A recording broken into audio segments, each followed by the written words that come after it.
trying to push the button, you did my, The state removed the yes. nonprofit. So you really allowed you to do it. I think that's all that is. It's in here. Good evening, everyone, and welcome to tonight's Greenwood City Council meeting on this Monday, November the 3rd at 7:03 p.m. Ms. Derry, would you call the roll for us, please? Sure thing. AC Brown, Here. Ralph Maker, Here. Tim Terry's absent, Roger Rainwater. Here. Steve Tedford is absent, Rod Powell is absent. We have a quorum with the addition of the mayor. Thank you very much.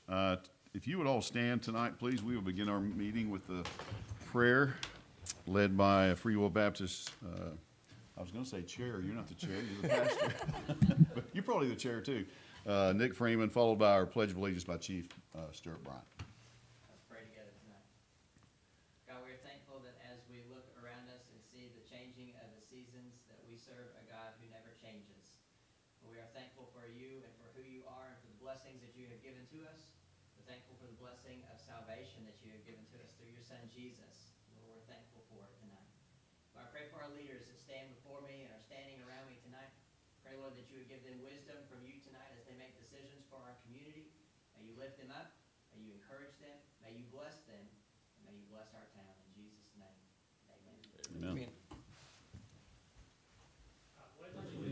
To the flag of the United States of America and to the republic for which it stands, one nation, under God, indivisible, with liberty and justice for all. Thank you. You may be seated.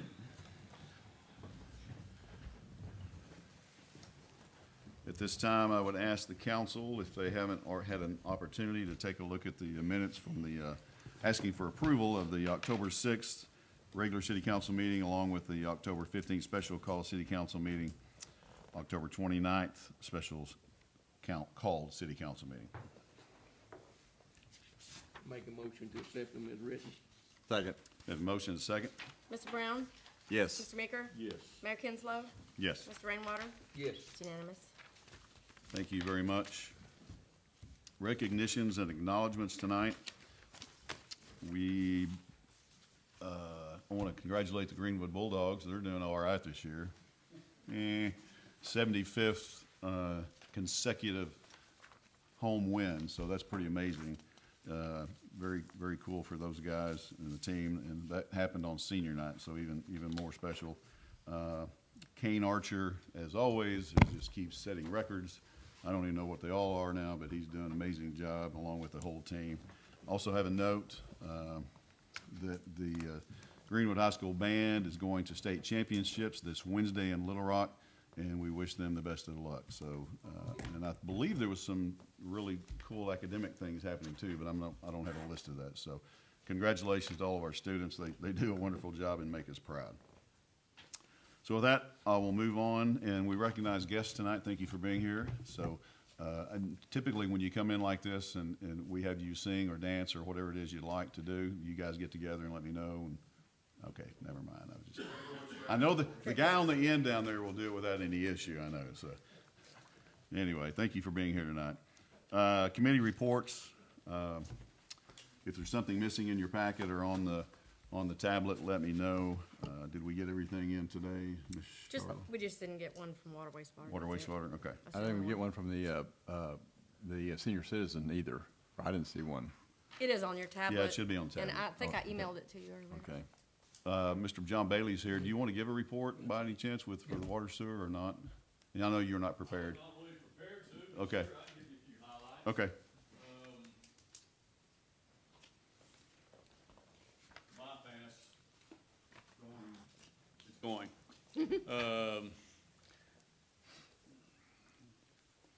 Sewer's about finished, and I think that's gonna work out okay.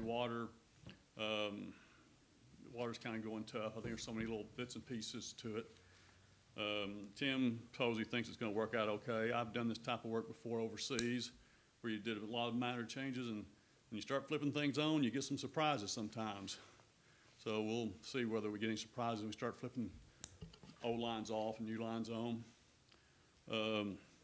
We could sure use some reimbursement help. That's $1.6 million we weren't anticipating. 3.6 total cost, state's picking up just a hair over 2, so we're a little over 1.6. I think we've been promised 970. And, yeah, it could help with rate things for next year if we could get that money. That's all I got. Thank you. Thanks, sir. I was wondering. Any questions? Yes, Yeah. sir. Are you gonna be here for that item number 7 about the, utility relocation valve? If you're not, if you're. Oh, there's you. I'm sorry, I didn't see you there, Tanya. Okay, thank you. Sorry about that. Okay, thank you. Citizen, did I skip something? No. Citizen forum. We had the gentleman that was gonna come tonight, but I think Hal Stewart, if you know Hal, he's in the Deerwood, so Jim's not gonna make it tonight to talk to us about the questions he had on the Stewart property. Did want to report that, was pleased and honored to be over at the PD. What night was that, Chief? Last Wednesday night. There was a promotional ceremony, and I just want to say Chief Hobbs does an outstanding job of making that a very, very special night for those families, not only the officers, but the families that are involved. So thank you for doing what you do with that. And I don't have first names, I forget. So I've got Ford and Dawson, and 2 sergeants, and I did it myself, so I should know, but so. You were But too busy cracking jokes. I was too busy cracking bad dad jokes, so, but great job on the event over there in the ceremony. I know the families appreciate it. All right, we'll move right into the financial report. Mr. Marsh. So I'm going to get the microphone up here if you don't mind, No, go ahead. because this one doesn't work anymore. Well, we did that on purpose. I know. Change the channel.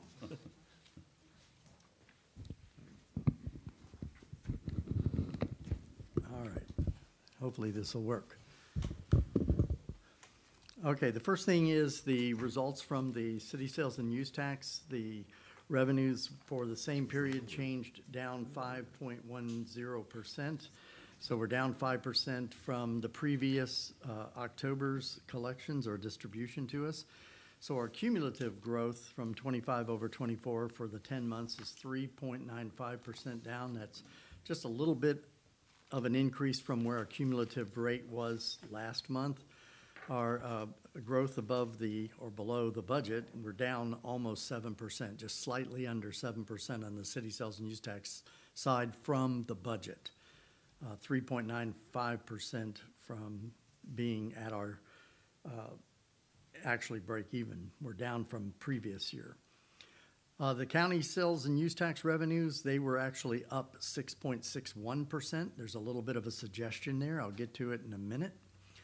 That puts our cumulative growth from 25 over 24 at 0.17%. So that's actually moving in the correct right direction. Most likely it will put us at our budgeted 0% growth, but we should end up at the year right where our budget was on the county side. Advertising and promotion tax revenues were up for the same period, October over October of a year ago, 29.68%. So our cumulative AP tax growth was still down 2.24%. When you parlay that with the 4% growth that we anticipated, we're down 6.24%, even with that 29.68. And I will suggest and tell you that a large percentage of this did not come necessarily from 1 month's great sale volume by the remitters. That actually was some catch up on a couple of our vendors that are paying, or a couple of our remitters that are paying some previous month's payments to us. So that's why that's abnormally high. As far as the city sales and use tax is concerned, here's the actual chart that shows the city sales and use tax actual little bit of an increase from 3.81 to 3.95. And there was a suggestion that that was probably due to the rebates, and we talked about that. So I do want to show you first, this is the comparison about how all the cities within Sebastian County did. And you'll notice that everybody showed gains in their city sales and use tax, with the exception of Greenwood. We were down 5.10. So the suggestion there was, why did we have an adverse trend to everybody else? When that's because of this right here. This is the rebate. I told you that because we had the 2 periods where there was the remittance from the vendors that utilized the rebatable services and/or products, they submitted through June twice. There was a little bit of a hiccup last year in both August and October. September is when we picked up the August rate, and I kind of figured we'd see another bump in the month of October, and it materialized at 9,604. That was pulled out of the amounts of distribution due to the rebate. So that's why we were down the way we were. The audit basically picked up 0.72 cents, so that's not really a major impact. It's still way below 1% or even 0.5%, so we're not really as concerned with the audit side as we are with this 5.09% pickup between that and the 2.14 of the previous year, all having to do with most likely, can't say definitively, but we know, from the vendors that are suppliers to the bypass project. As far as the October distributions are concerned, these are the hard numbers that we were getting as far as distribution. October distribution was 382,024. It was 362 this year. But let's remove the noise from the rebates because I want to get down to what the distribution would have been had there not been any impact from the rebate and audit. 397 in 2024, 372 in 2025. So we would have actually been worse if there wasn't any for either of those years. We would have been down 6.32%. So that's a decline in taxable sales when you filter out the noise from the audits and the rebates of $1.2 million for that August period of time, 25 over 24, realizing that August comes in October. 2-month lag.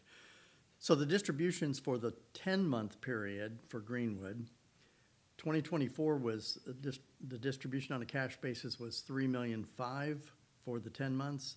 It's $3,000,004 this year, which is 3.79% down. Factor back in the impact of what the rebate and audit would have been, and you have collected tax before the adjustments of $3,000,006 in 2024 and $3,000,057 in 2025. So we Greenwood would still be realizing a negative trend in the sales, taxable sales in the city. This is city sales and use tax of 1.44%, taking about 2.6 million out of the taxable sales from 24 to 25. So that's where the 1.4 comes from. So while the rebates are having an impact, there still is a decline in the actual retail volume for this from the city itself of Greenwood to that extent. That is something you probably do want to watch, is this right here, because I'm factoring back in or factoring out, depending on which way you look at it, the impact of the rebate and the audit, getting us back to what the taxable sales were. So I go to the next one. It's the county side, and the county side picked up 6.61 for October, and that put us into a very good position for the next 2 months to probably come in or slightly below or maybe slightly ahead of that 2.6 million that we received throughout 24. Now remember, the county picked up, we got this big pickup here because we share one, share all in the pot that's put in for the county sales tax, and it's distributed based on your census to total for the Sebastian County. So we benefited from everybody else's robust sales in their areas, is bottom line. The county sales tax is, by the way, used for your operations sides of all of the departments that are benefiting from county sales tax. Combined sales you'll see we're trending in the positive manner, 4.7 from June, 3.905, 2.59, 2.39. We're heading cumulatively in the right direction, primarily because of the county's tax structure and amounts that we're collecting. Advertising and promotion, I showed you the 29.68% and the 2.24, but I do want to, I can go through these graphs, but you can see them, they're on your in your actual packet. But I do want to get to this right here. This little schematic here is the historical trends from 2018 to 2025. January's, February's, March, all the way through the 10-month ending October. Now, the numbers you see at the bottom are on that first slide I just showed you. That's where you come down to the 2.24% decline. But I want to pick up, just look at 2021 down to 2025. For 10 months, this was the sales tax volume, rather, the distribution, tax distribution from the 1% A&P. And you'll see we were at 12.42% in 21, drops to 9.04, to 5.86, to 3.98, to negative 2.7. So while the volumes are there, they're trending negative. And you can see how why I was concerned over the A&P side of it as well. There's got to be something new that's supposedly going to generate some more taxable dollars because the pot is shrinking of what's being distributed. Now, you can look at it two different ways on an economic sense, from an economic perspective, and that is that while there's an inflation growth to people paying more for a hamburger or paying more for a piece of pizza or whatever restaurant they're at, due to the rising cost, that will help because you're collecting that tax on the total sales. They charge you more for the hamburger, you're going to get more in that 1%. But diminishing returns says that eventually you're going to get charging so much that it's going to decline your sales volume. And when that happens, you're going to see these types of impacts here where people stop eating out as much because it's easier for them to cook it at home than it would be to go and pick up a fast food item. So they're seeing that. The restaurants know this all too well. Okay, as far as the Greenwood's projection on the A&P, for the remaining 2 months of 24, we collected an average of $20,370 for each of the 2 months. The current 10-month average for 2025 is $18,286.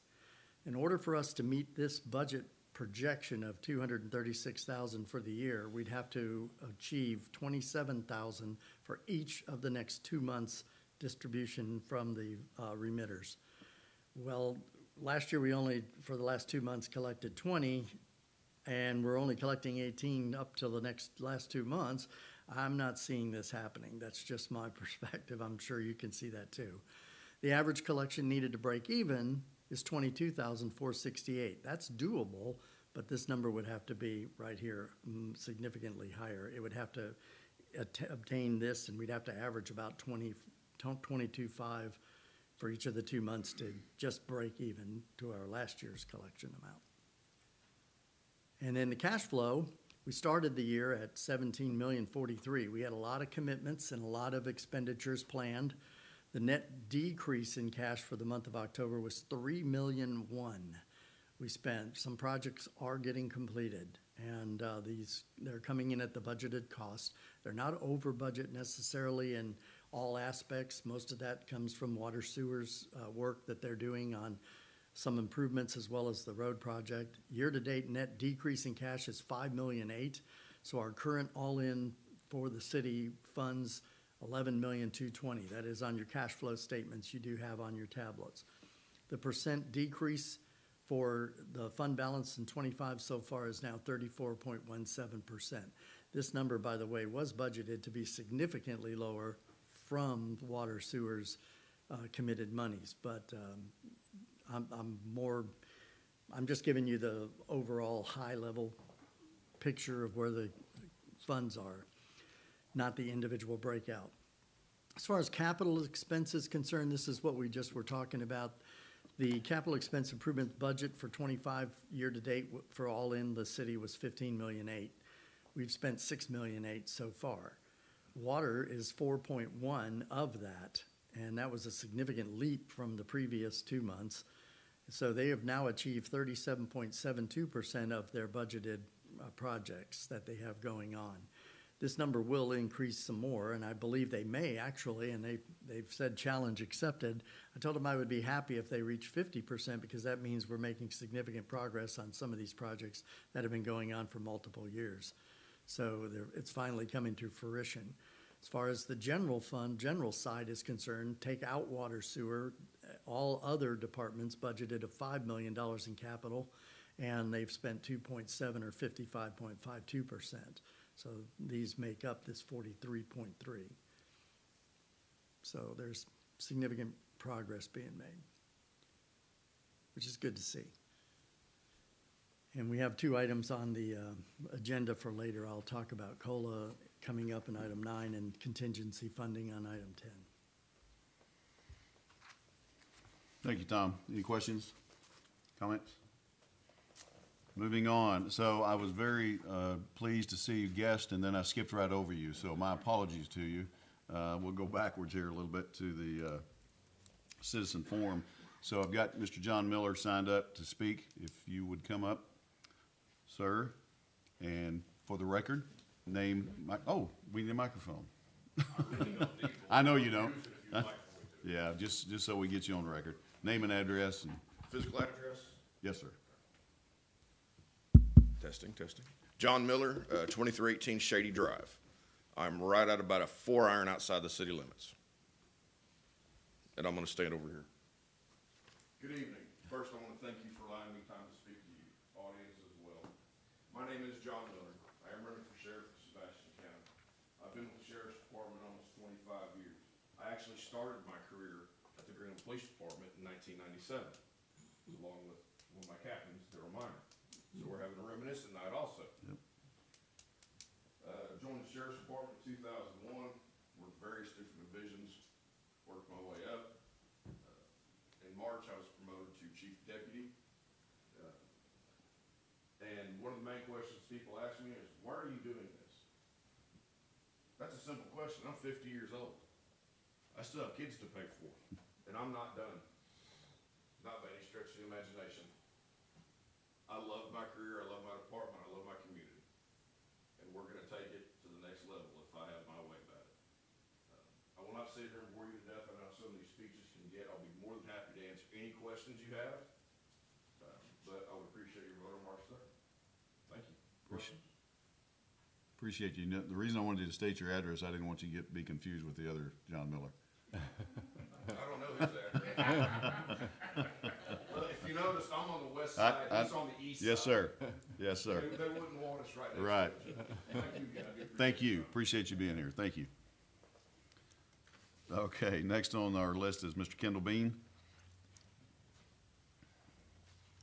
There's no under Kendall in the room, but if you'll give your name and address too, sir, I appreciate it. Kendall Beam, 2257 Mount Harmony Road, Greenwood, just outside too, over there by the Greenwood City Lake. I'm also, want to introduce myself.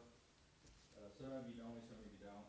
My name's Kendall Beam. I am running and filed today for the first time ever in political office for Justice of Peace District 2, which incorporates north of City Hall here, all the way where the house is in, and from here all the way east. So the district is pretty good, pretty big. It also goes south all the way down towards Mansfield. So I have some City of Greenwood citizens in this area. I'm a retired 30-year Sebastian County employee. I was a paramedic for 36 years. Still got my license. Went to a paramedic supervisor. Went to Department of Emergency Management at Sebastian County under Judge Hudson. Then went to EMS director for a couple of years at the end. Just wanted to introduce myself, say hi, and if anybody has any questions, feel free to answer. Questions? Thank you, sir. Thank you. Appreciate you. Good luck to both of you gentlemen. Thank you for being here. Okay, let's see, where am I now? Agenda additions. We do have one that we discovered this morning in our department head meeting. It's a resolution to waive competitive bidding for wastewater. Is that correctly stated? It is. You Okay. did so good. Thank you. That would be number 11. Council have any other that you'd like to add at this time? If not, we will move on. We have no old unfinished business. So we'll go to new business. Number 1 is discussion of regional animal services facility. I'm removing that we're not just gonna table it, I wanna remove it. I think it's something we wanna talk about in the future, near future maybe, but I've got to get with the judge and some of the local communities, and we briefly talked about it in meetings with Judge Holtz, but I don't have anything to bring to you right now, so we'll just take that off. Number 2 is city attorney, repeal, replace ordinance 23-17, private club permitting. Yes, thank you, Mayor. I believe it's labeled number 2 in your packets. So this is basically verbatim, exactly like ordinance 23-17 that you guys passed regarding private clubs. We were reviewing that in our codification committee because of new legislation that came down, and Mr. Michaels actually discovered that we had an error in here. We're only allowed to tax sale of alcohol at half the percent that the state enacts, which is 14% for spirits and mixed drinks and 10% for beer and wine. We had ours at 14 and 10% as well. So if we had tried to collect that, we might have had a problem because we're only allowed to charge half of that. So all this ordinance does is establish in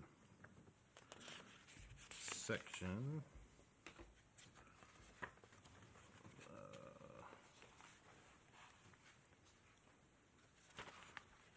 keep flipping. It'll be section 18D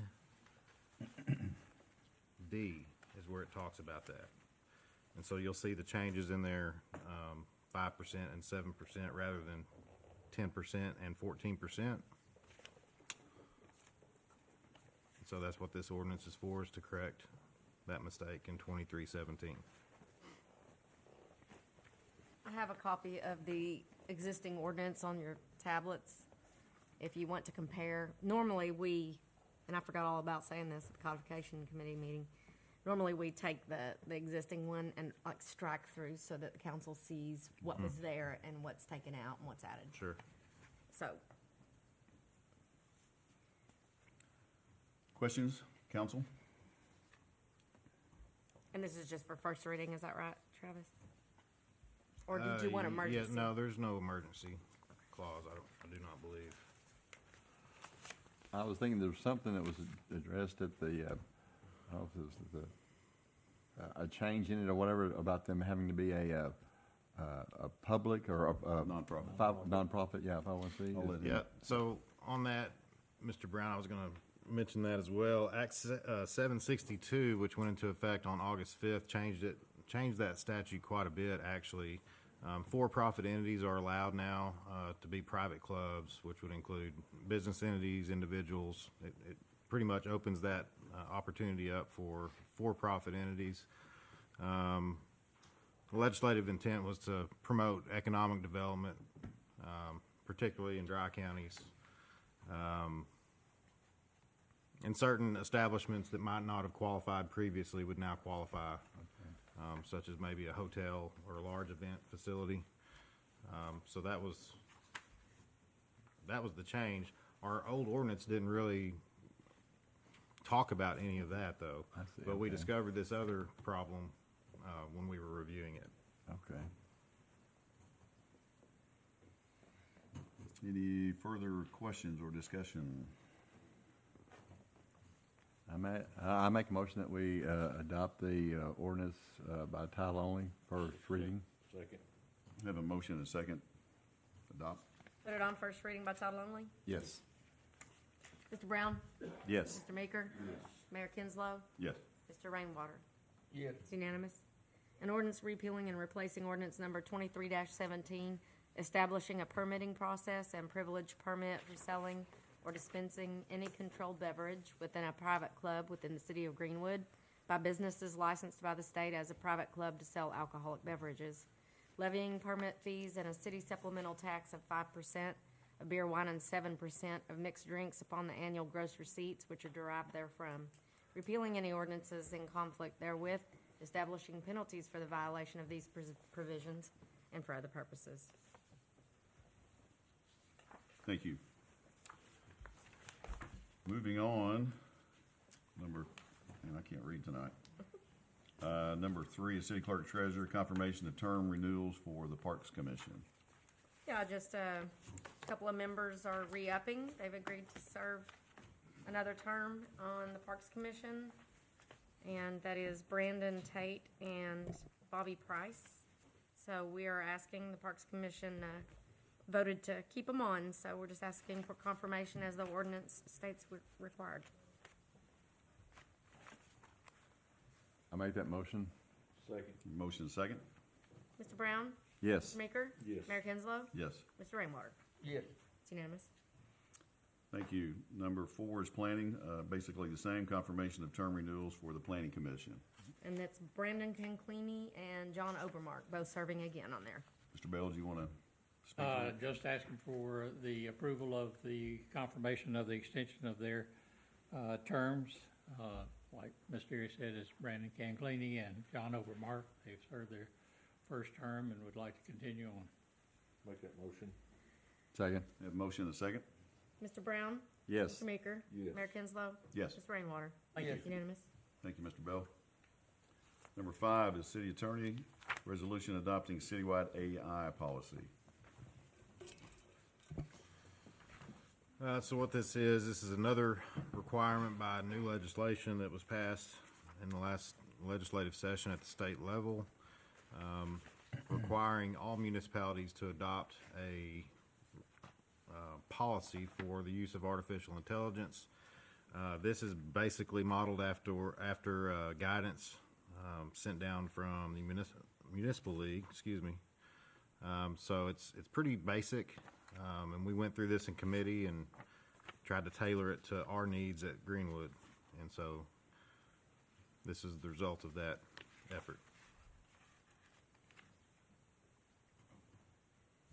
Travis, do you think, and I didn't mention this today either, that is this okay standalone, or do you recommend this be incorporated into our personnel policy handbook?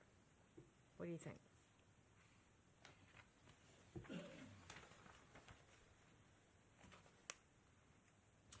I think if the council wanted to, they could adopt it into the handbook by a vote, maybe. Might be a good idea, I don't know. It just seems like something that personnel, it butts up against it. I think it'd be good to help with. I believe that's what other cities would do. Yeah, I was gonna say HR probably.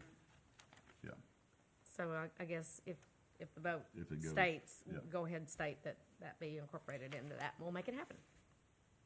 Where does it talk about what we talked about this morning, Travis, on or this afternoon, on who approves this? That would be in section 5. Okay. So originally, I think it had the mayor approving this, and I was not too excited about that because I am not a guy that knows much about any of this, other than it's kind of scary. So I think it was important that we change that to the city's IT committee, which comprises of all directors, I believe. Is that correct? So it wouldn't just be one individual approving Chief Brian's usage of AI, so it'd be a committee. Also, on section 10, it still says the city administrator. I didn't have this in front of me today, or Yeah. I might have noticed. And so we might want to change section 10A. 10A, yeah. That would just say mayor. Okay, so line through that, In put mayor, and then do we want in coordination with the IT committee instead of a department, since we don't have a department? Is that okay? That's up to you guys. I thought y'all said there was an IT department we consulted with. Actually, we Yeah, don't it's- have it as a department. We contract Services, it out. yeah. Okay, well, it could be that or the I- IT committee. Have you guys talked with the company that does our IT services about this? Yes. They have not seen this We've particular not one. shown them this one. Yeah, and there's a lot of AI app stuff that if you put data on there, everyone has access Yeah. to it. So we have to be really careful. Yeah, we discussed that in depth can't. today. This one is, Hunter, you want to speak on this a little or not? Section 6 covers that. So far, and everybody's good at it, and Hunter's probably as good as any of us, or well, he's almost as good as I am. I don't even know how to spell AI. John, that was a joke. So can you address what he's asking? Yeah, I know Travis can too. we were looking at using a business version or an enterprise version of ChatGPT at the moment, which gives the administration the ability to lock down the entire software to, you can box it in where it can't get out. Any data you put in doesn't leave. And it has pretty strict safety protocols all the way around. And so going through our IT committee, which comprises of our IT services, they would then have a say too in what we do and do not use, and what settings and Yeah, I'm sure constraints we department put in heads, but place. yeah, they're part of it, yeah. Yep. So we do have a meeting with the IT committee, who is our contractor, DCR, is involved in that, and all the supervisors. We do have one scheduled for December 5th, I think it is. So, I mean, if you feel apprehensive about it, we could run it through that committee. The Walton School Business did a AI workshop for us all day, and you're right, there's some very scary Yeah. stuff that's capable. And that was one of the things that they harped on, is you've gotta be careful with some of these platforms, because your data is out there for everybody. It's the 23rd of December, actually. It's pretty late, which I don't know if we're gonna bump that up, because that's pretty close to Christmas, but. ChatGPT is kind of the top of the market at the moment. I know Yeah, there's a ton. they're in business with Waltons pretty heavily. I will say that he was referring to that chat, lock it down, enterprise or business version, is $25 per user per month. It's pretty expensive. So, I mean, it would be wonderful to have it though, because Hunter's already using it personally, right? And I think he encountered the deal where he was using it on our behalf, but we need our own. He doesn't need to have to do that for us on his personal one he pays for. Would that be correct? That's correct, yes. Was that the plan to have it one for every employee or just the department heads? Yeah, it's gonna have to be budgeted in, I think. We were gonna contact the company about their enterprise pricing. You have to contact sales to get that quote and compare the two prices and see which departments and how many employees within each department were interested. And apples to apples comparison. I can't imagine every employee needing it, but department, From my perspective, in my department, there's only 3 people. yeah. And those are the 3 people that actually have email addresses or have access to the city's network. And I think that would be probably everybody except for either the department head, maybe one, or something like that. We don't need it. So. We could even look at having a department account. It was for the street department, and you have multiple users with a single sign-on. They can access the one department's account. That may be a way to go around some of the extra expense. Travis, I sent you AML's boilerplate template for AI. How much of that is in here? Do you know even? It was very, very basic, so I would say most of it's in here. Because I also looked at, I can't remember what city it was now. There's another city or two that had passed them already. And I had those as well, and kind of did a mashup. Yeah, so this is a reflection of all those, Yeah, there were parts I liked and others, and yes. some not so much. But it's really kind of hard to put a policy on something that's so new. Yes. Well, I think, yeah, AI is gonna be with us from now on and stuff, you know, and I like your suggestion as far as maybe putting it into the personnel handbook or whatever, the policy handbook. I was wondering if that does that need to be added into the title or somewhere, or? Yes, it will have to be incorporated into, like, I'll do a section that says, or Travis can. Well, I don't believe we have to have this done until the first of the year. Okay. So if you guys want to, mark this up a little bit, or, bolster some parts of it, or whatever you guys want to do with it, we'll take it back to committee and have it back next month. Would you like to sounds table good. it until Yeah. next month? If you would make the motion. I'll make a motion to table. Second. Motion is second to table. Thank you, Hunter. Mr. Brown? Yes. Mr. Nicker? Yes. And now Mayor Kinslow is not having to make a quorum anymore because Rod Powell entered the room at 7:38. So, Mr. Rainwater? Yes. Mr. Powell? Yes. Unanimous. Table it. Thank you. Moving on, number 6 is fire authorization to contract for life safety upgrades project. Chief? Mayor, Ms. Derry, Mr. Plummer, council, we have to ask for permission for the mayor to go into contract. This is for the life safety system at Station 1. The sealed bids came in on Tuesday, October 28th, 10 a.m.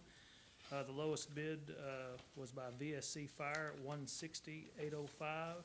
Marmot came in at $164,579. We were the only two that bid. We budgeted $163, so glad that one of them came in under that. So it is under what we have budgeted, and I would ask for you to let the mayor proceed with going into contract. How much was that bid? 160, Bid opening they were both within $3,000 each other. sheet. Yeah, that's Make a motion, we allow the mayor to enter into the contract. Second. Motion and second. Mr. Brown? Yes. Mr. Meeker? Mr. Rainwater? Yes. Mr. Powell? Yes. Unanimous. Thank you. Thanks, Chief. Number 7 is wastewater resolution to amend budget for utility relocation valve. Water and Wastewater Committee looked over this and sent it to y'all for approval.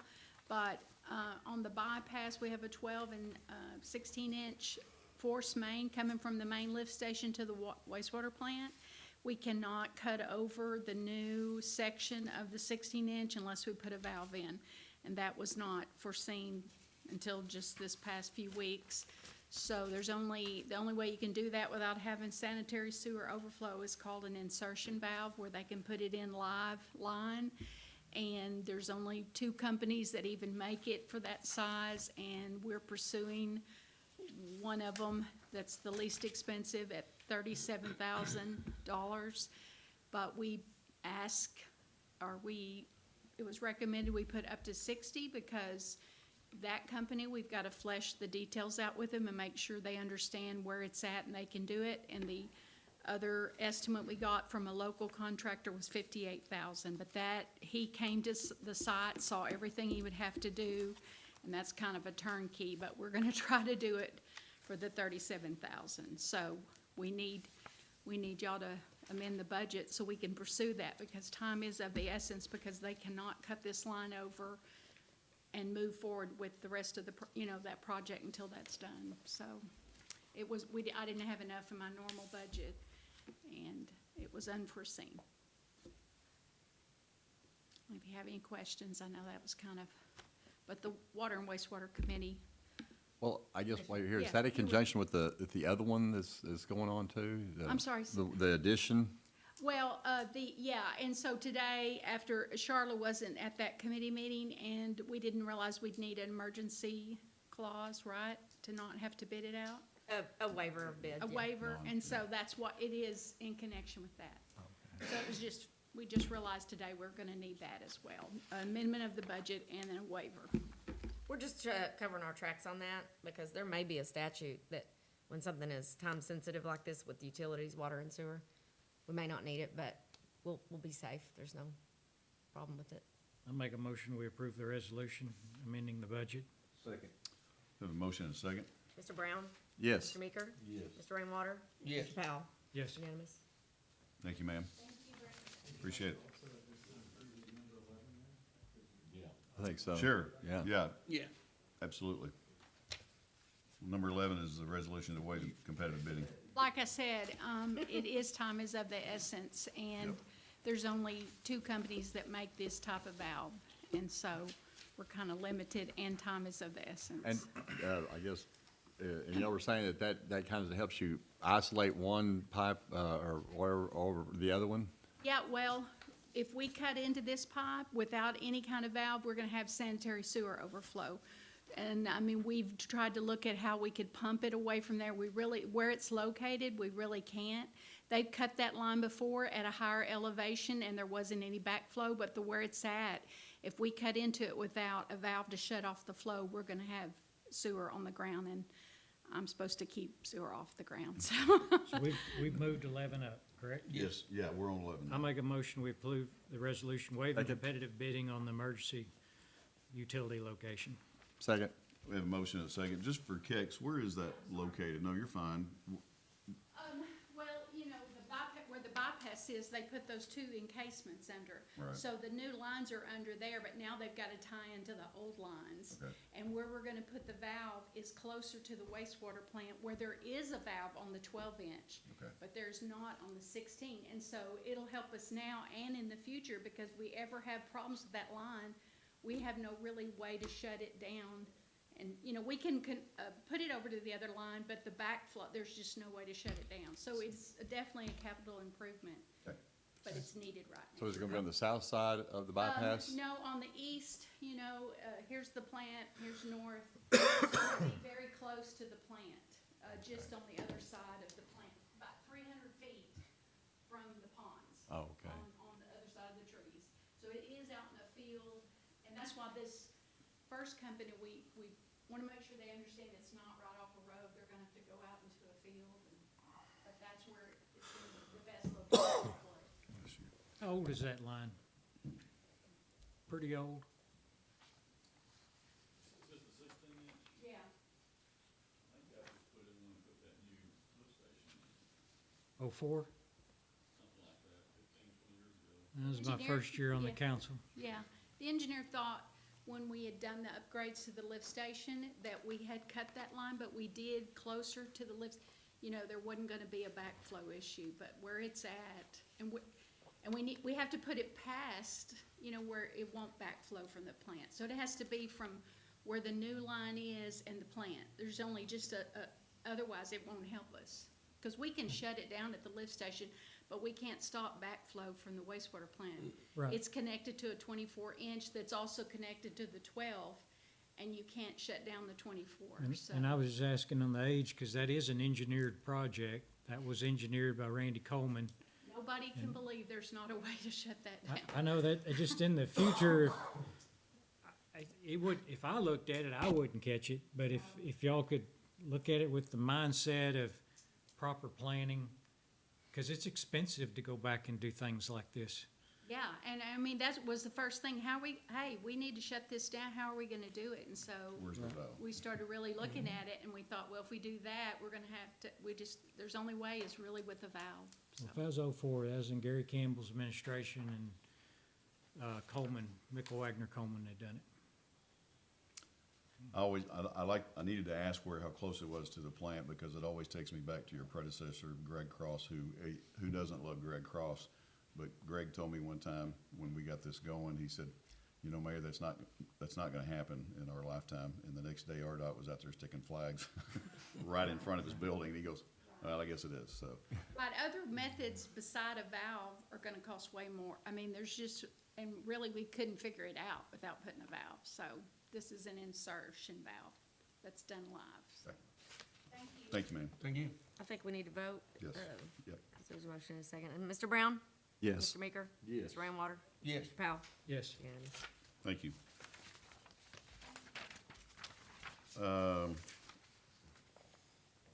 Number 8, Parks Inclusive Playground Funding. Our inclusive playground project is fully funded. We have, as a Parks Department, committed $275,000.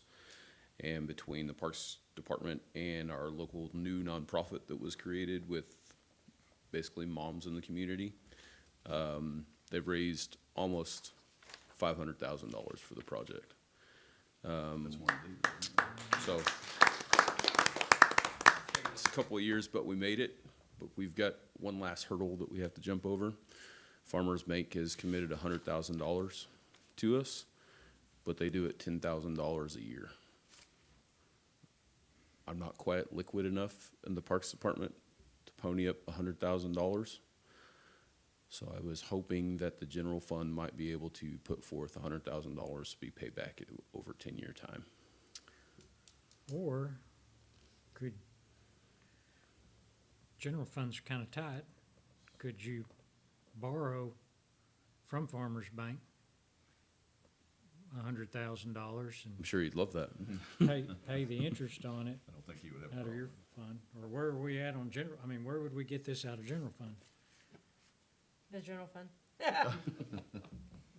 Just lower it. Just keep lowering it. Just keep taking, you know. He's gone out of his area and now it's into our area. I don't have general budget yet, but this year, general's budget is solvent enough to be able to do that, but you're spending future monies. One of the things I mentioned in our budget study session was on deficit spending. It says, in short, municipalities generally cannot spend funds they don't have, but also they can't promise future funds that they don't currently have yet received, and that's what you're basically doing. You're asking for, the fact that you're banking on the fact that the bank is gonna follow through with that commitment over 10 years. If something doesn't happen to the bank in that time, and then it falls back on your default, if you will, to the city, on a commitment that they didn't follow through with. That's what you're risking right now. You're gonna get the money back, it's just gonna be a 10-year pretty much loan. I think you would need a, I would not recommend you do it that way. If Farmers pays their first payment right now, there are other options that can be, what's that thing, Cyfoggle? Cyfoggle. Cyfoggle. Cattywampus. That means 20,000 of it would already be received now, so you would be only looking at 80,000 in the future, 90,000 in the future years, rather. But they also have 115,000 that's remaining residual amount that was overfunded for the splash pad when all was said and done. We now know that there is one final billing coming in for about 70, which would leave about 45,000 somewhere in there left that could be used to be reallocated or redeployed to this as well. So that would lower the amount of money that you would have to commit to as far as the funding is concerned. It wouldn't be as impactful, if you will, but that money would go, and I believe this is really only like a phase of the project, right? It's not the entire thing, right? It's the entire thing for now. I mean, this could be the, See where it was going with that. it could be phase one for now, if that makes sense. If they donated 100,000 and committed that, and yet we need the 100,000 now, and we're able to fund it with these other resources, awaiting their full commitment, any monies that is received beyond what has been funded would go towards the future project, as long as it goes to the project. So, I mean, that's another way of looking at it. The money is welcome, we appreciate everything they're doing. It's not Absolutely. the issue. The issue is how do we make it happen and stay cash flow solid? Travis, I have a question. Is, on the legal side of things, is, while we do love and appreciate this generous donation by Farmers Bank, would we need a letter of intent or any document like that from them legally? Would that be a good thing to do? That's already planned. Yeah, that would be prudent, Yeah, I would think. that's already planned. The only sense of urgency in this is that it's $500,000 worth of equipment. There's a mandatory price increase with the playground folks by December. So what we'd be doing is spending money on next year's budget, right? Yes. So we're in budget season. So where do we go from here, Tom? You know, I mean, you know, we all want to see this happen. I'm not the advisor on that. I can just tell you. Yes, you are the advisor. I mean, I'm the bad guy either way. I'm in a no-win situation, so. What's the best way to approach it? How's that? Do you think a loan, or do you think, like, Or 50,000, like the 45,000 you mentioned, and then how get a much is loan the increase 50? for next year? 3%, 3%? over 500,000. Okay, you could do it this way. They have their city sales and use tax. That 115,000 would have gone back there absent of the 70, so they'll be dumping probably about 45 in there by the end of the year. So that, along with the first payment that they would, Farmers Bank be giving, they could commit it and they could fund back to the city sales and use tax fund the amount of money that was used, but I don't know about the loaning money. It's probably gonna be operational money. And also, I'll also have some A&P money that, You also have AMP money that will go. some of that capital that I didn't spend this year. So, I mean, my recommendation was that they're lean, if they need any other monies, then they would obviously have to come back to you for something outside of this project. And then you would approve it at a future date instead of telling you your hands are tied. That's why I wrote in here up to $100,000, because I'm not sure you're gonna need to fund out all of that.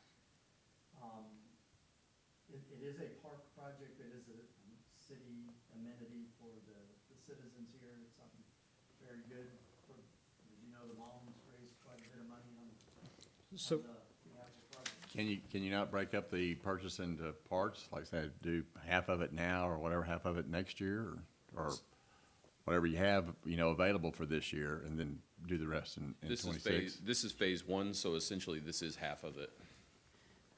This is half of the park. Well, even then, so I'm saying, you still make the purchase of, you know, 300,000 this year, and then move over and say 200,000, you know, in '26 or whatever.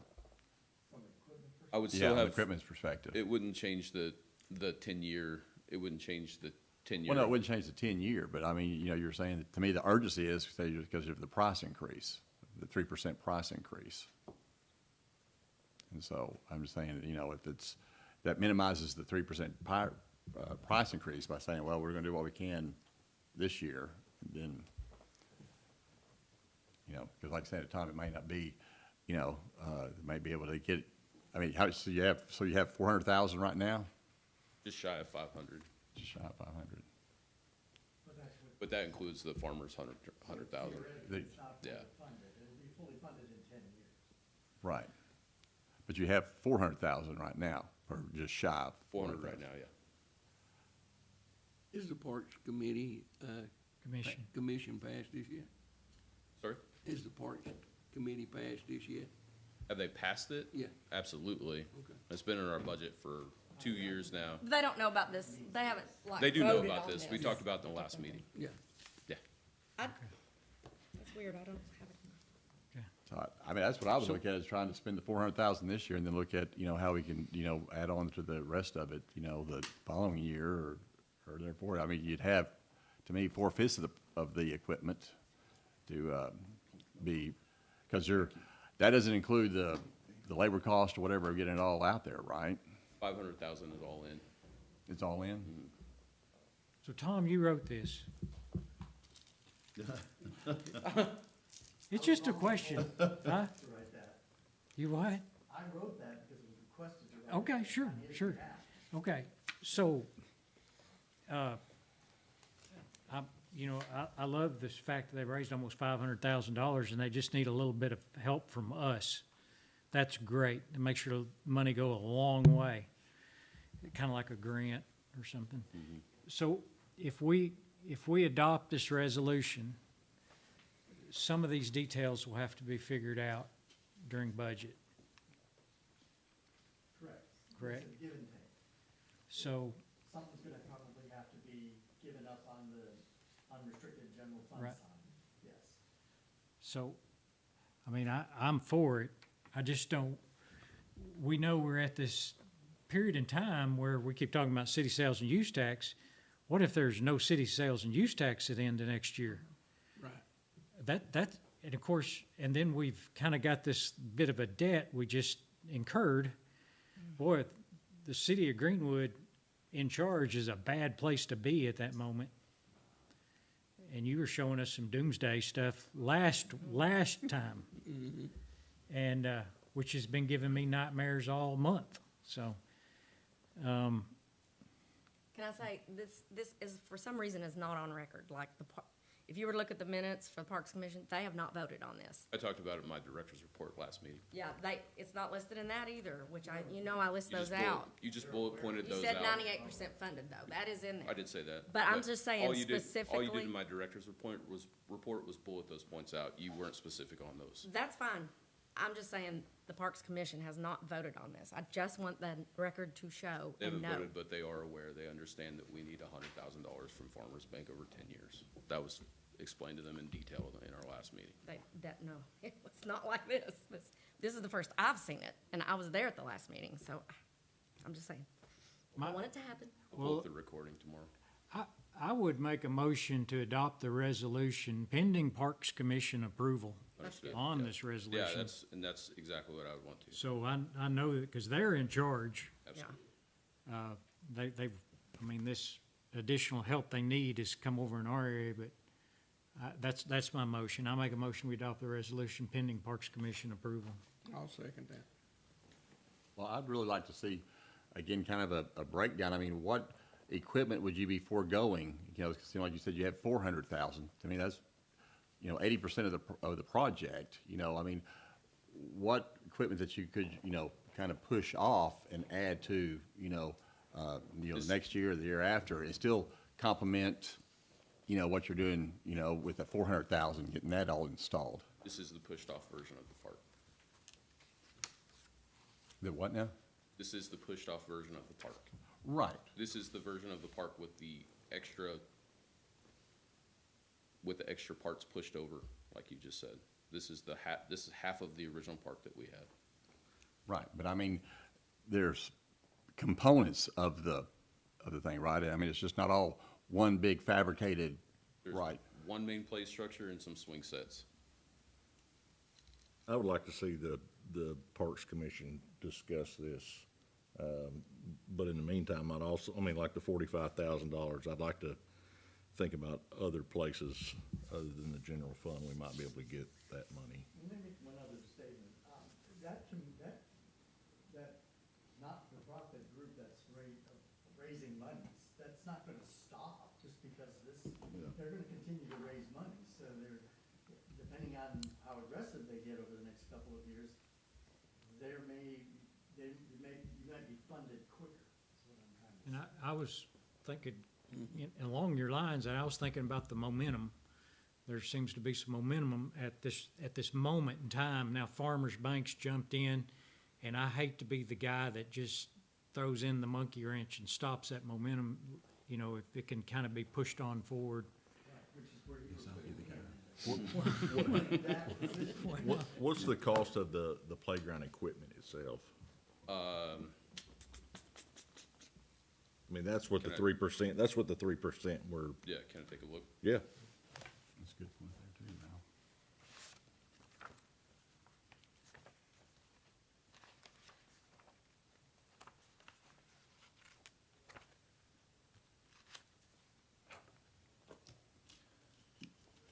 now. There is momentum, Mr. Powell, for sure. You, like you said, you saw these ladies that raised $500,000, and I know Casey received an anonymous gift from, I think he's calling it First Baptist Church, for $10,000. Sorry? A member of First Baptist. Member of the church for $10,000 the other day. So the more this gets out there, Yeah.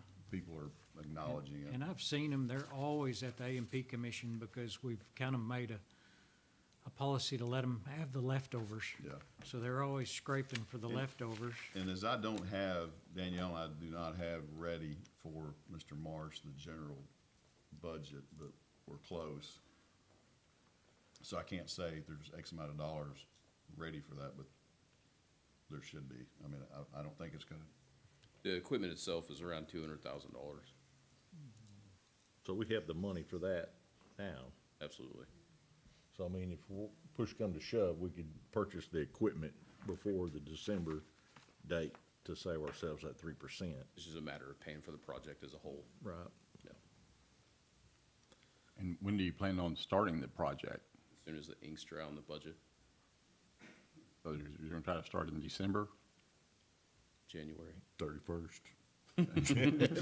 At midnight. 11:59. 11:59.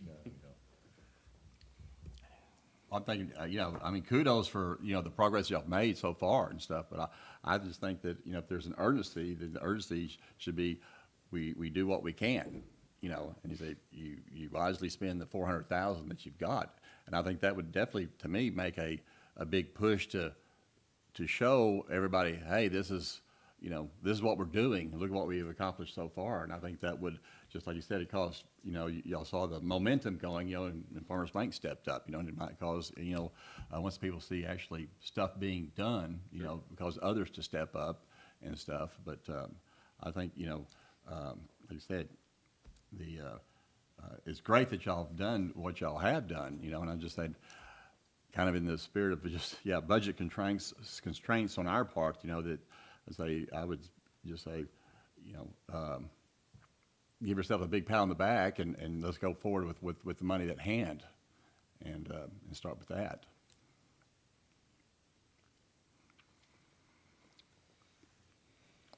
Might get yourself in a position like the city of Fort Smith where you own a bunch of slides and you can't put them up. So,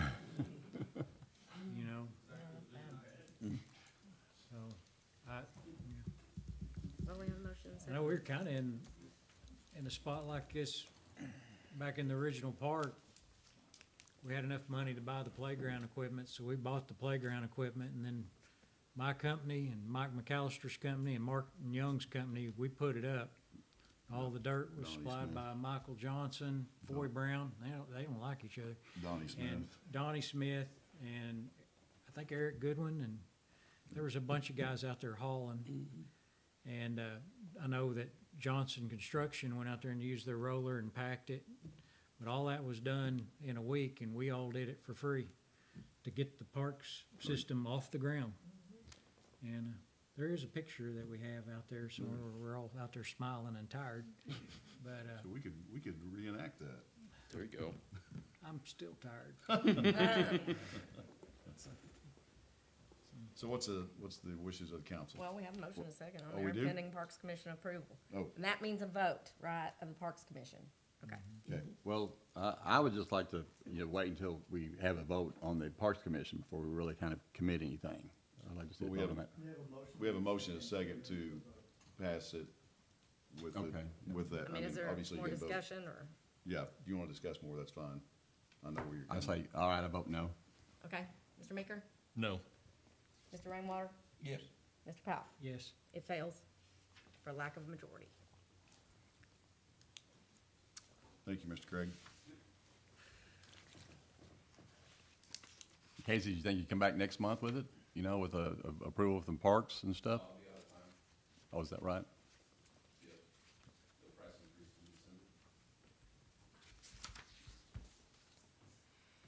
Okay. Moving on, number 9 is finance discussion on cost of living COLA. Mr. Marsh.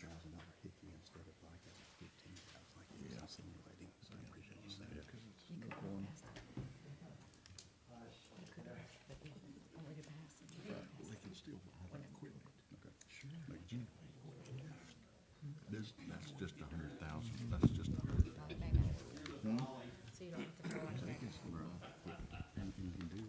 Yes, I am.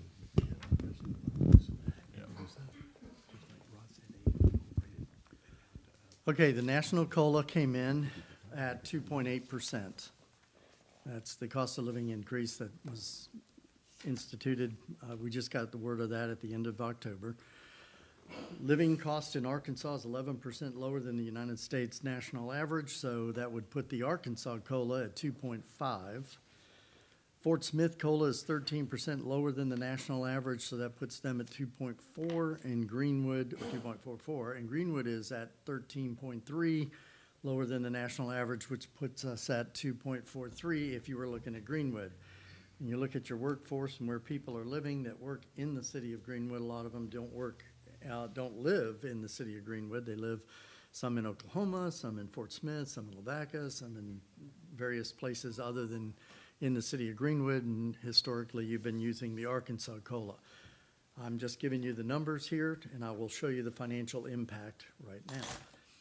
So the national rate at 2.8 with our current wage that we have, total wages, is $127,563. That is just a wage impact, not the and related. So there are other things that will be impacted. That's just solely 2.8% of our current salaries, wages.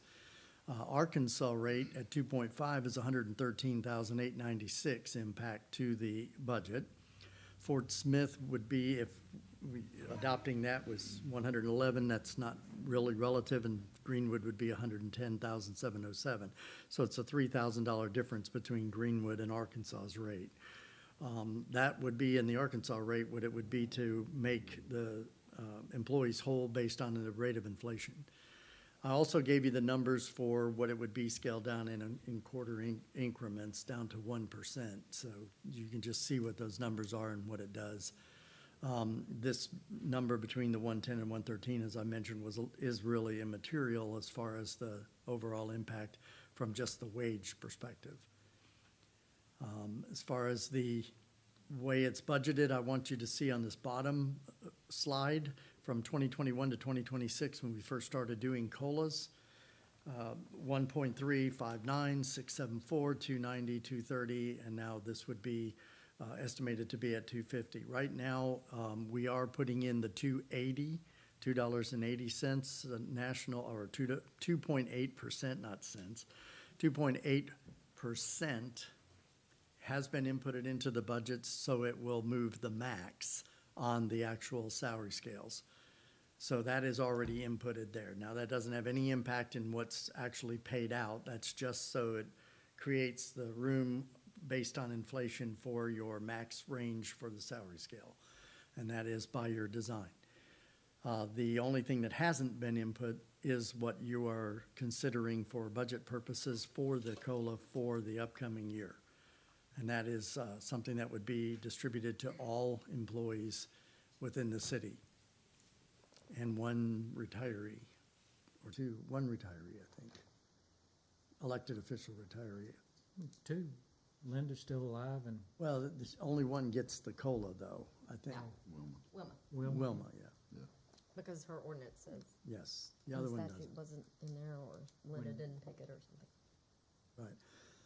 So one of the things to consider is that the general and admin number is virtually based on changes that happened in 2026. That number it's really the 2025's budget number with 2025's changes to it that we've incurred. That's because I haven't received what the real numbers were going to be. And right now, everybody else is in there as well, with the exception of, did you do a lump sum for incentives? No. You didn't put any in? All I So, did was put 2.5%. right, okay, so what we have, well, I took it out. That's fine. Because no one has a COLA in it. They have to decide that. But as far as the water sewer is concerned, their number, they do have a placeholder for merits. That is in these, oh, come on, it's in these numbers right here. So the water and sewer numbers that are in there for salaries does include a lump sum budget number that they could distribute. They're the only ones that have that in it. Everybody else is void of any merits. And that's a live look with the exception of general and admin currently.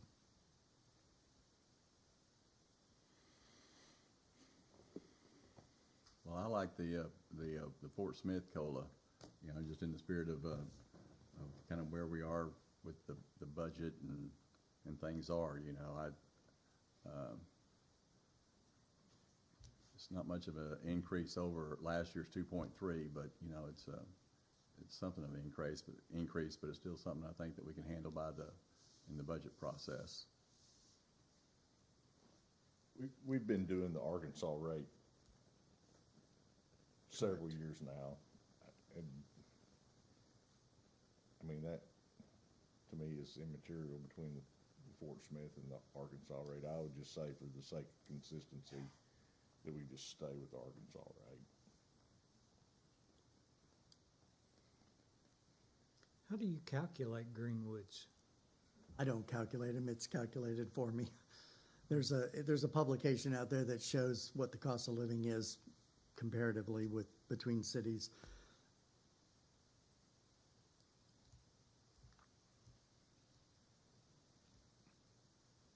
So is this something that you want them to vote on, or? You don't have to. You just give me some guidance to put into the budget. Eventually, it will ferret out in the actual budget results when you do your study sessions. But what I'm looking for is guidance as to what to plug in. And I just wanted to show you what the impact would be right now, putting that into the actual budgets. Because right now, none of the budgets have a COLA in them. I thought you said you were using the 2.8%. 2.8 is just to move the max in the range. Oh, okay.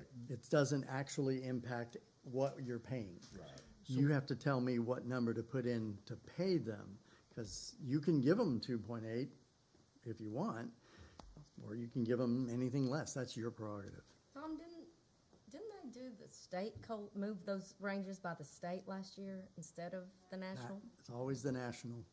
They used the national? Mm-hmm. Yeah, that was.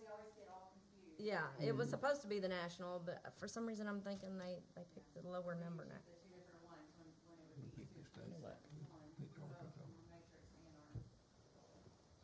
So, Well, gosh, I hate to admit it, but I think Ralph makes sense, being just for his consistency. I would go with the 2.5%. Can you say that again? Tell my wife that. I'll go with the 2.5. I think for a placeholder right now, and then when we dive into budgets, we can discuss if that needs to be adjusted. But I think 2.5 right now would be appropriate, given what we've done in the past. Down here.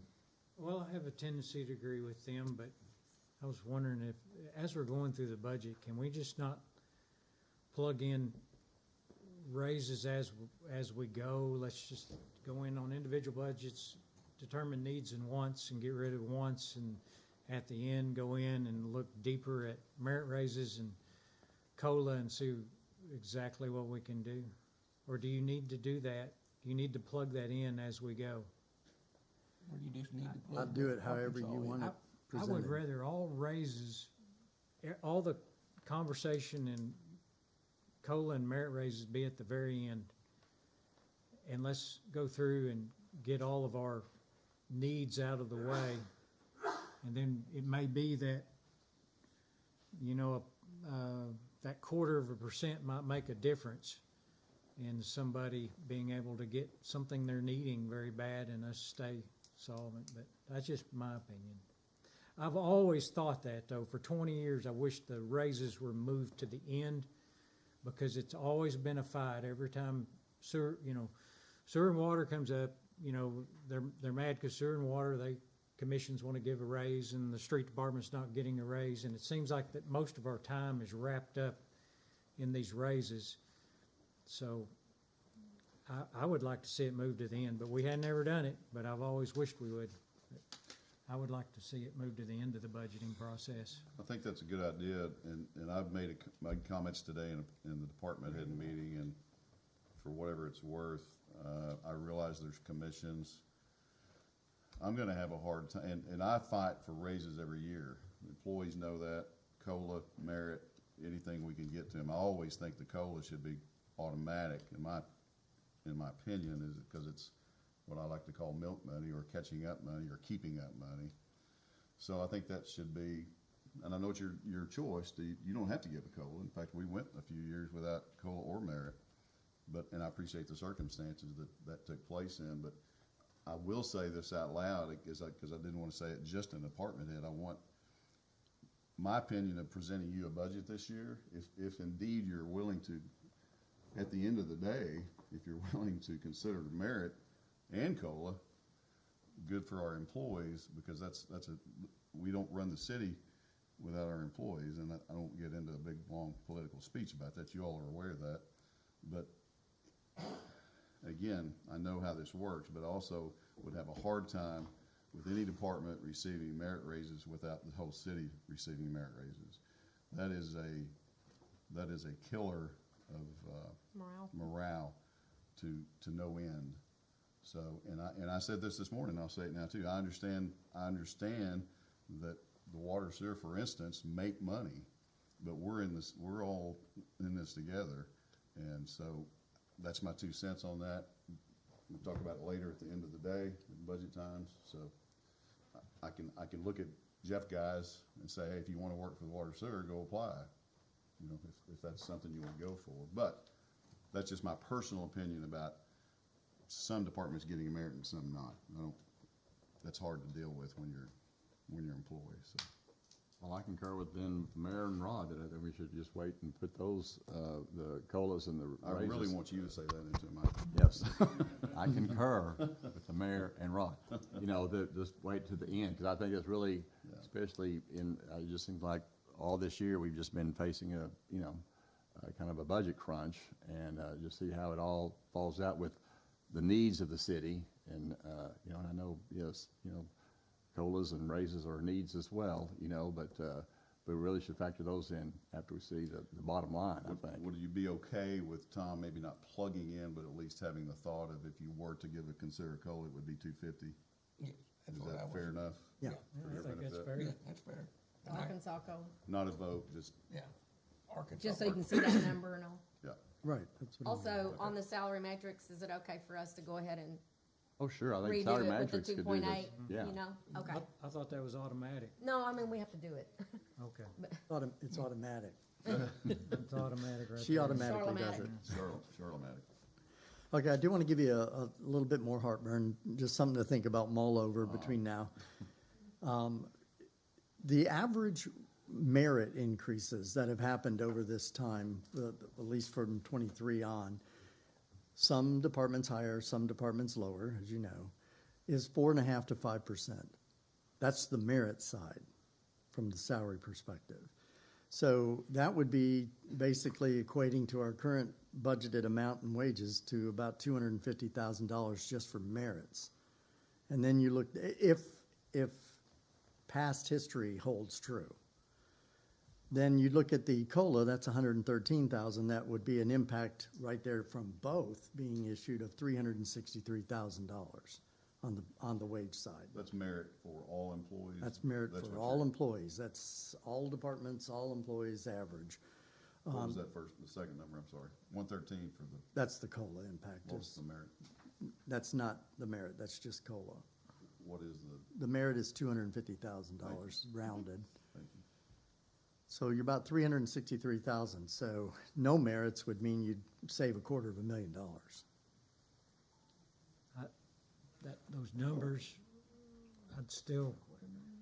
it would be nice to review that at the very end. And it can be, Because when it I comes- can modify When it it comes down to like that. having to adjust merit raises and paying the utility bills are gonna win out.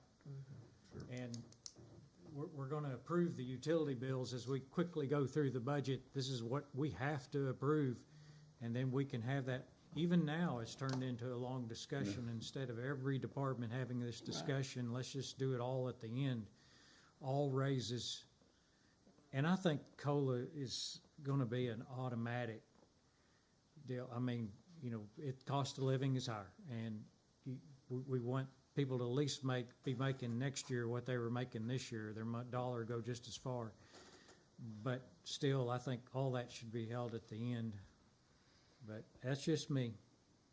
Right, AC and I agrees wasn't- with me. I was looking not for a vote. I was looking just to know what I'm gonna put in on the budgets. So, Because he has to put it in so many different places and such. Every That's a budget. lot of figures. Okay, good. Go on to number 10, Mr. Marsh, again, discussion on contingency funding. not me again. Yep. All right. So we talked about for years, the fact that we had no actual planned document or an ordinance that establishes what our reserve was gonna be, or our contingency funding. So it came to light when the municipal league sent out kind of an advisory based on what happened up in Rogers. We mentioned this at the budget meeting. The tornado that came through, really, luckily, they had enough money to cover some of the events that occurred that was very costly to the city to have to repair and maintain and upkeep as far as the damage that was done through their town. So AML basically said, here's a guideline, but gave us two examples, one being Little Rock and one being Rogers, as far as their ordinance is concerned. We would have to modify it, obviously, for the revenue streams that we have and our expenses that we have per each department.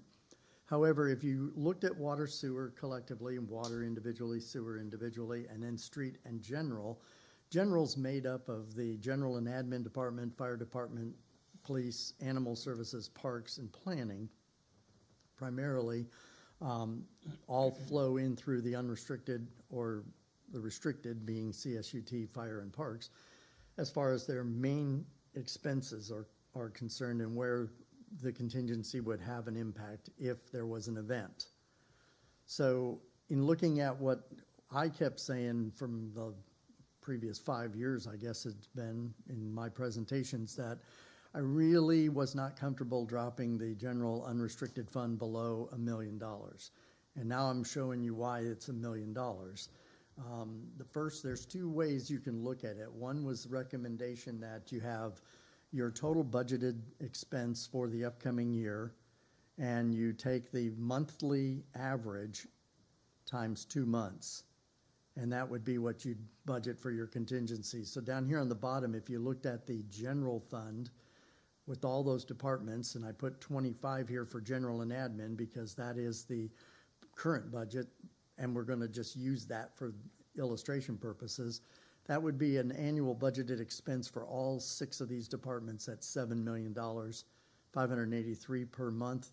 2 months is $1.1 million. Now you see where the million comes from. So when you look at the 15%, that's the other option. You take a percentage of your annual budget. And in this case, this would be a percentage of the 7 million, which means it would be 1,050,000. I would recommend the contingency at the percentage-based level at 1.1, just to round it up. And the annual budget for the expenses, realizing that general and admins isn't solidified yet, that would be at about 1.25 million on the 2-month average. So that's where this 1 million comes from on the general side, just to keep it using ballpark round numbers.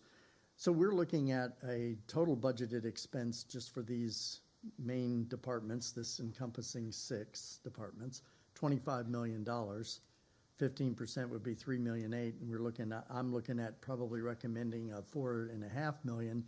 Most of that's coming from the water sewer at 2.5. And that's because that's a larger, one little event for the water and sewer in a plant or several lift station issues, you're looking at very, very costly repairs. So a contingency fund for them, they're already building. They built it into their rate increase that they had because they had no planned contingency fund method. So that is in their 5-year rate studies, and it's already being collected. At the end of the year, the money that they're collecting, and it looks like it will be about $1 million, will be shifted off and parsed out to depreciation, replacement reserve, or funded depreciation, and the other side would go to a contingency fund.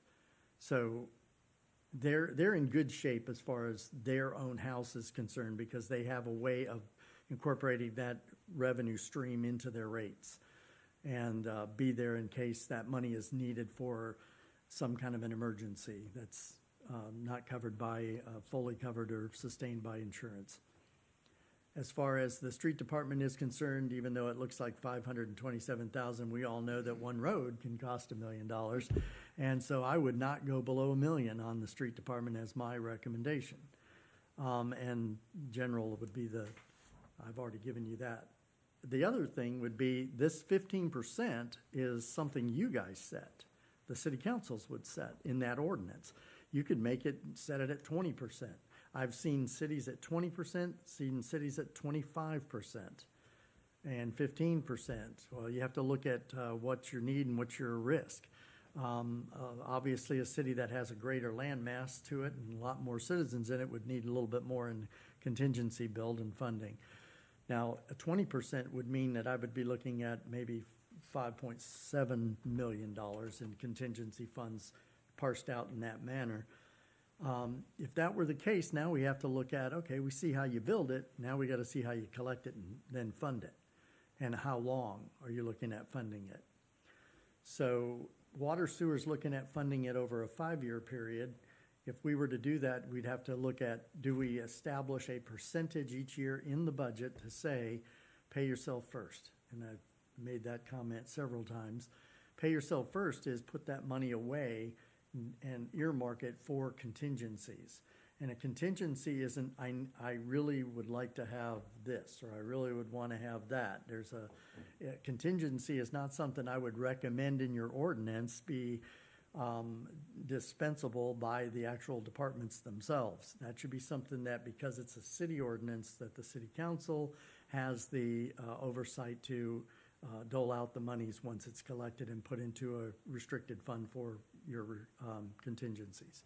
And you decide based on how you define a contingency need, and you dole out the money. But then as the money's doled out, as you know, the ordinance would then have to obviously be written in a way that dictates the refunding it back. So as the monies come out, that department has the responsibility to refund it up to what their level, which would be these levels here, their level of contribution to that contingency fund, or if they go over that level that's been put into that contingency fund, to the amount that was dispersed to them in a pooled manner. So this is just for discussion because I'm in the process of preparing a sample ordinance for you to kind of look over and mull over and do. I think by next year, we should start this ball rolling and see how that. With the other cities, I mean, how much of a time frame do they give themselves, you know, so, oh, we're trying to do this in a 5-year period, get to this level, or, you know, or? It varies because there's a big disparity between Little Rock, which was the big one, and Rogers, for instance, in their revenue stream. So they could collect and amass a lot of contingency money quickly, whereas we wouldn't be able to do that and still operate and function under these departments here. We start pulling out 10% of their revenue and tuck it away for a contingency, you would have an immediate contingency, basically. Because you wouldn't be able to run the department. That's why we want you to write that ordinance. Right. So we're just waiting on you to write it. And that would be reflected in next year's budget, whatever we do. Well- So I guess the sooner the better. You got it done? I'll have it by the December meeting. You know, you say there's two options, by the department, or just kind of taking it off the top and then breaking it down, or? The departments for water, sewer, and street, they stand alone because they're not pooled out of the general fund's unrestricted monies. These departments are. So whatever money you take out of their revenue stream or you earmark as their contingency fund that they're mandated by ordinance to maintain, let's just take planning parks, for instance, 1 million too.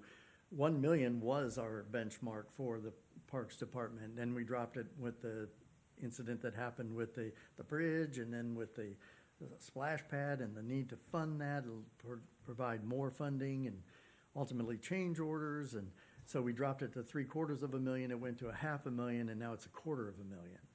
And that's dangerous. But that needs to be built back up.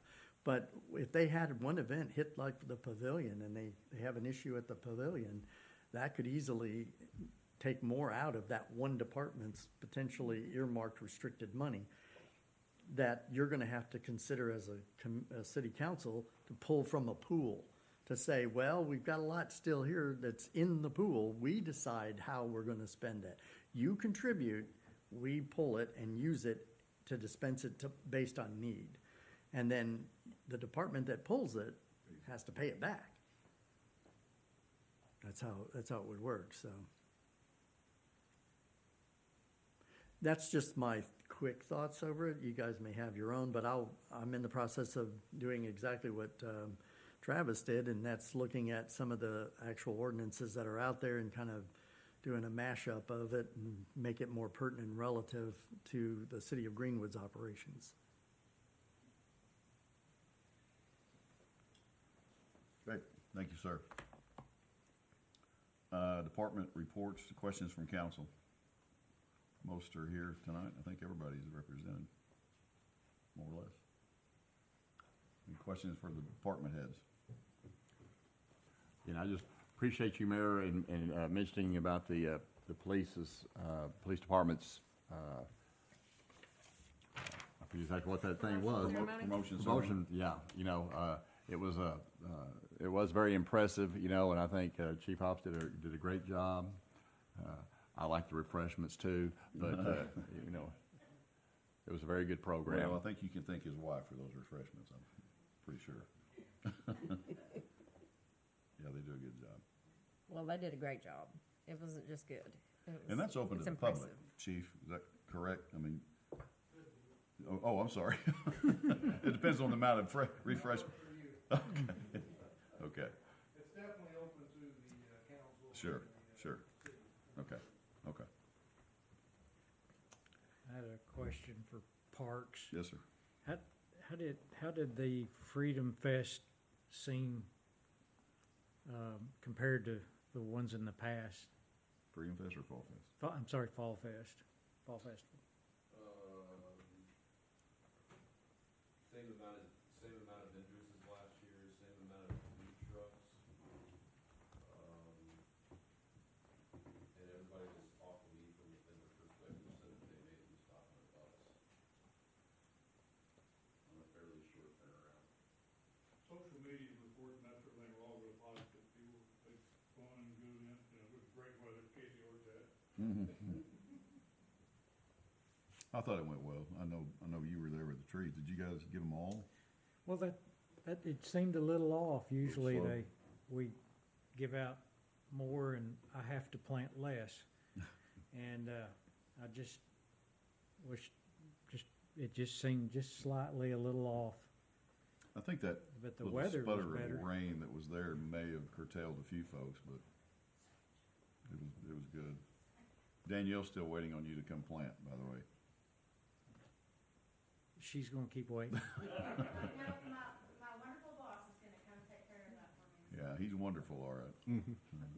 I figured those little girls could run a shovel. That's what I said. They'll run something. Yeah.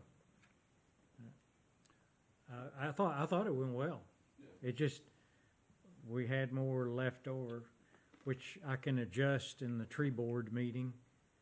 You know, how we do things, but I thought the attendance seemed to be a little bit off. Well, I did see some people asking questions, are there any trees still available that people didn't get to the fair yet? Well, there were up until about an hour and a half ago.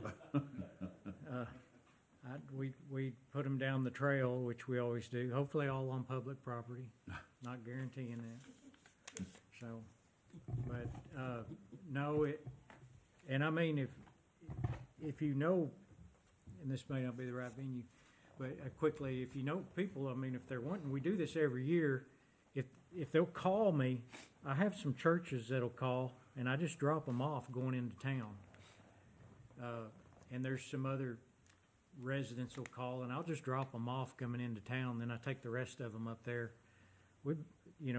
Ralph is my help, so me and Ralph kind of transport them and do all the work getting them here, and I'll drop them off if there's a request, and that way. People that learned about it because they heard it was there, and then after the fact, well, I feel that, so that was just a question. One thing that I've become aware of this year that I've never been aware of before, that just people would come and they'd immediately stand in front of our table because they knew we'd take information.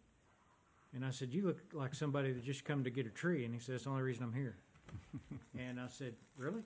And they said, "Yeah, we come to the tree giveaway every year." And then the guy behind him said, "Here, I'm gonna start showing you pictures." He said, "This was 5 years ago." And he's showing me one with his dog in front of it. He said, "That's 2 years." And I'd never really had thought about people just showing up just for that reason and having such a past. But I don't know. Pretty cool. But yeah, I will drop them off, but we're out now. Because we just planted a whole bunch I of don't them. know, if the mayor doesn't show up to plant those, there's 2 in her front yard. If she's looking for 4, I can give you Danielle's address. They're sitting in front of her house. I want to commend, well, not Jeff. That's a weird way to start. The overlay here on Bell Road finally got done. I think we changed the sign about 15 times because they kept putting us off, but it finally got done, and it looks great. Striping looks great. I wish we could do more, and you do have one plan to do later on Nashville, so making some progress with the street overlay too, so. Other than that, we'll go on. If you don't have any more questions for department heads, we'll move to the council forum. Anybody have anything? I'd like to tell council that I was asked by the municipal league to put on a couple of online trainings. One was for preparing minutes utilizing AI. It was about an hour long. Karen Curry and Dylan McLeod with the AML were co-hosts with me on that. And another one was doing proclamations using AI. That's their first proclamations ever, like little tutorial thing ever put on. That was pretty fun. And they've got it recorded, and we're going to re-record the proclamation one, but they're putting it on their ACE Hub education thing where all these officials can access it. We're considering an AI policy. Why don't we let AI write it? We talked about that this morning. Well, I mean, yeah, that's what I was teaching others, to help utilize, and they were doing that too. So it was kind of neat. Congratulations. Yeah, thank you. Representing Greenwood. Yeah, it was Yes, sir. really neat. Just by way of, we can say this announcement now, thank a whole lot of people for a lot of prayers. Our friend Eddie Wilkinson is Yeah. gravely ill. Yep. You report that he's coming home and out of the woods for now. Yeah. I called Stanhope this afternoon to check on him, and Stanhope goes, "I think he's going to be okay." So yeah, I think he is on his way home. I know at 4:30 he was in Tulsa Airport, so he should be by now. If not, No, no. Is there anything about budget sessions or Thank anything? you. Oh yeah, okay. thank you. Keep in mind that the mayor wants to have the meetings first before releasing it to a study session with the council. Wants to be apprised of where we're headed and give his advice to some of the budget issues. So I have a session scheduled on, I believe, not formally yet, but Danielle, I think on the 10th, that's a go for street, and on the 14th is okay with you? Okay, so we have those, and then the Parks Commission will get another run at theirs on the 18th. So between the end of November and December, we're gonna have to have study sessions with you guys. So how do you want to do that? You want her just to ask if a date is okay and poll you that way, or do you want to set a date for these? Well, the three you just said, when were those again? I've got the water, wastewater. Those are for us me. internally. Oh, Yeah, this okay. is just internal, and then, yeah. Okay. Yeah, so we're looking primarily in December or November? See, Pretty good to water get- wouldn't be to you, budget. Water's having their budget session on November 10th, so next Monday. Correct. It's probably gonna need to be December for Mayor Kimball to attend. He's gonna be gone. Yeah, and I got some notification today, I'll be gone in December some, but it'll be around Christmas, so. Oh, yeah, hopefully we'll do these before. So in the first part of December, the only date that's bad for me is the 10th. And it's on December the 10th. The parade, is that the 1st or the 8th? First. It's the 8th, isn't it? The parade's the 8th? Monday. That's when you have the city Uh-oh. council scheduled. Yeah, we're gonna have to reschedule that council meeting then, I guess. We can't have it the 1st? Yeah, we can. We're gonna have to move it up. I have it on the 1st. Yeah, I I don't know. thought we already did The that. city calendar. or The city something has to calendar be- says it's on the 8th. Yeah. So, Well, the mayor's- everybody take a note mayor's that calendar. we're moving that up to December 1st. If you don't already have it on there. And I'll adjust it online. Well, then, I'm thinking I'm available the 2nd, 3rd, and 4th of December for any kind of meeting. Well, A&P is on the 2nd, so you'll be Okay. at that. So we have them on Thursdays? Like the 4th and the 11th? Ninth. Yeah, I mean, if we can avoid the 4th, that would be nice, because we have that CSCDC, it says on mine, December 4th is our CSCDC meeting. I would say as you guys get closer to finalizing the budget a little bit more than just setting out Yeah. dates. Yeah, Okay, that's fine. I just wanted to make sure you kept it, some dates in your head that were better than others, so we can work around that.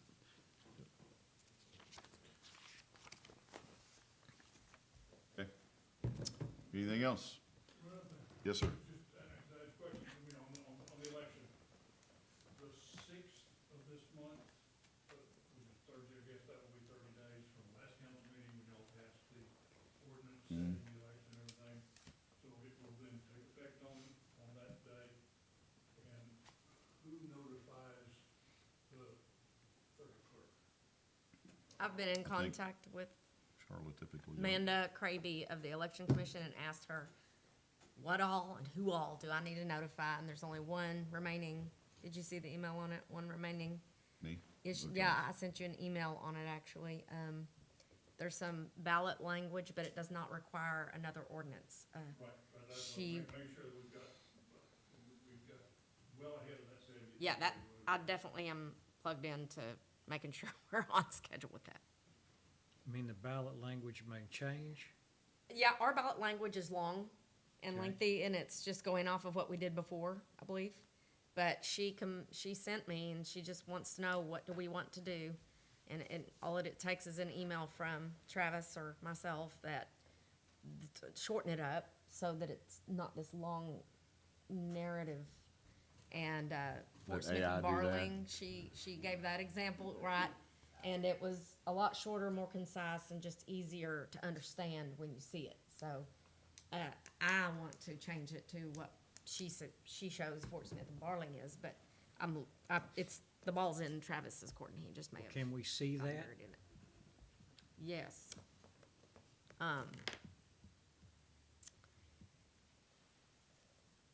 Do you want me to just like email it to you? I'll just email it to you and let you see what she's talking about. I think. Or when does it have to be put forward? When does she have to know? Let me look for this email. Is, if we put it on the next council meeting in public, is that too long? I mean, you don't have to. Travis and I, do that. we looked at it, and we think we're okay by next council meeting, but Getting close. it would be under 90 days, and that's a little scary. Well, she said it did not require another ordinance, so that's good. It's just a decision on the way it reads. And the verbiage for the ballot is really long on ours. It's this really long paragraph. So can you just read off what she had, what she's giving you? She said, please see the below request for clarification from Amanda Kraby. I know that you were following past protocols and language for this, and this is the first time we've been asked about this clarification, per my memory.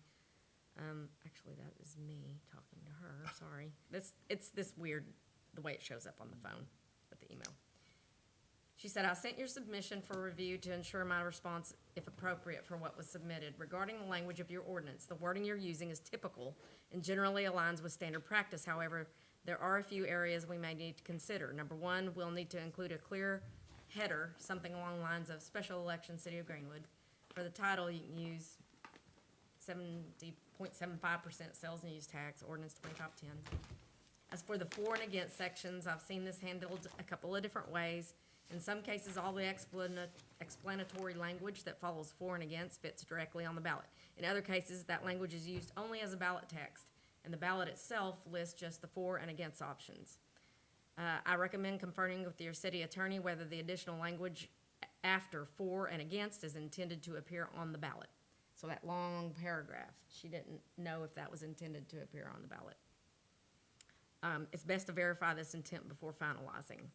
And then she attached a snippet for us that lays out Barling and Fort Smith, what theirs looks like, and that was from a recent special election, and she just needs clarity from you or your attorney on how to proceed, she said. Does it tell you anything extra? Sort of, I just wanted to know what they was gonna, what they're reading on the ballot. Yeah, this is the for and against, that, for instance, what the city of Barling has for and against. It's very clear. You can see it's a couple of paragraphs, and ours is long. It's really massive. Yeah. Yeah. I would kind of go with brevity if like we that. can, but I'd like to kind of, preview it or whatever, preview it, Yeah, with- I was with- waiting for Travis to tell me what he thought. And the date of the vote again is March 3rd? March 3rd? That's the primary, yeah, that's the vote.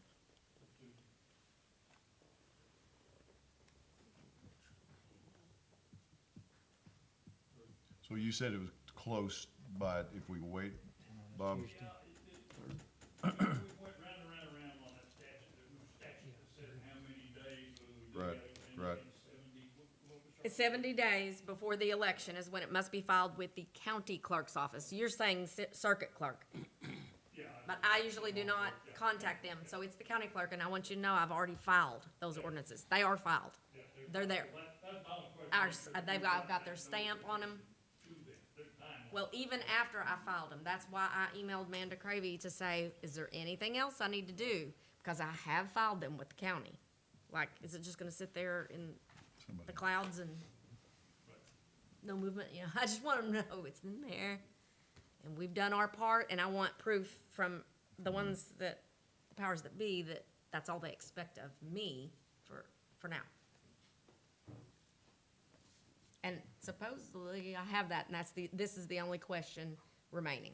And this is just clarification for the ballot, how it looks to the voter. Okay, well, I was on vacation all last week. Yes, Excuse me. yes. You got my reply that I was out when you emailed it to me, Yes, I'm sure. yes. So if I could have some time, Sure. I'll get back to you. Thank you. Definitely, you're welcome.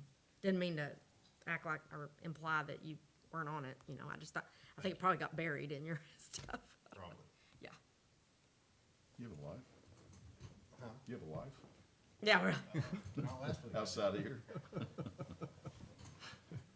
Okay, so, At some point, we're gonna know how it's gonna read. Oh, yeah. And it's fine if we present it the way we have it. But it's just a lot longer, and I think she just is being cordial and double checking, does the city of Greenwood really want this humongous That much on it. paragraph, on the ballot? And plus, they've gotta, print all those ballots.